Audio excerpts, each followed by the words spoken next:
welcome to the Quest for Connery, review number 27. And today's one is The Offence. Finally a good one! From Yay! 1973.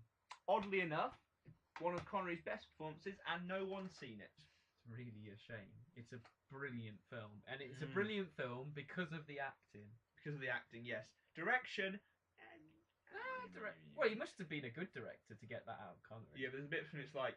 and the bright white light comes from the centre. Supposed to show he's just having a massive breakdown. Synopsisize them. Synopsisize them. Connery plays a detective who, for many, many years, is basically mostly chasing murderers, paedophiles, sort of rapists, and it's just a bit one. too much for him. And there's this serial paedophile going around taking kids, and the police are just trying to catch this guy, and it happens again to this girl, and Connery finds the girl. He personally finds her.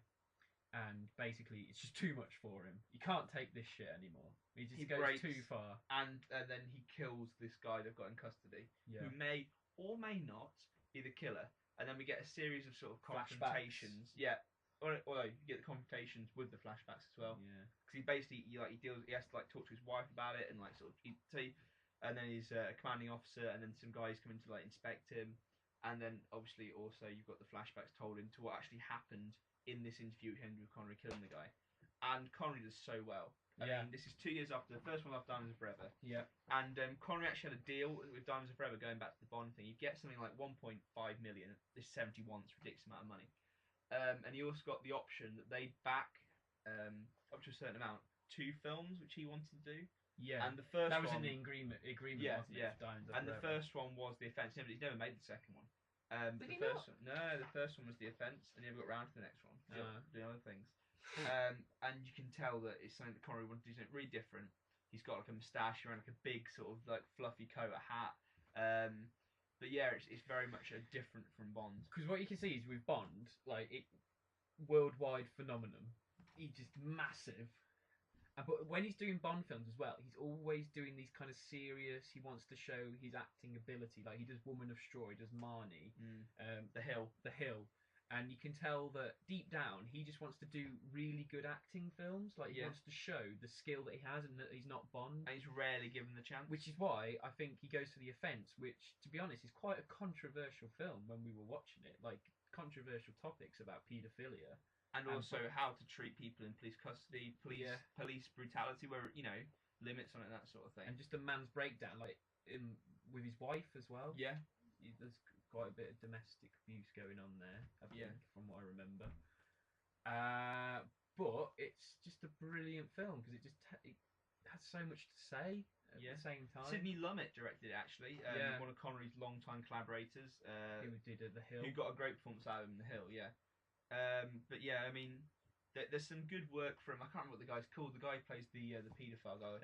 Ian Bannon. Ian Bannon. I don't know where I've been in, but he was really good as well. But what I kind of liked about the film was it's kind of ambiguous throughout. You never know, sort of thing, whether this guy actually was the person who'd been killing these little girls. Yeah. And so whether Connery justified, and Connery's trying to find out. I mean, this guy who's got is obviously a bit weird. But is he the murderer? Yeah, Connery's convinced, isn't he? Yeah. That he's the. Which is why he's trying to beat the confession out of him. He's the murderer. It's just so well acted. I think it might have been some adaptation of a stage place. It feels it's sort of in rooms, very set pieces apart from the search at the beginning. But it's really if you I think we found it reasonably cheaply online. Yeah, $4 or $5. It's quality DVD. Yeah, quality DVD. And this is actually a Connery film I'd watched again. Unlike Good Man in Africa, which was a bit sad. The Offence is definitely so far top 5 of Connery's films. Yeah. And it's a shame because no one went to see this film. Yeah. And it honestly, if this was released today, or if it was released when Connery hadn't just come out of Bond, Oscar nomination.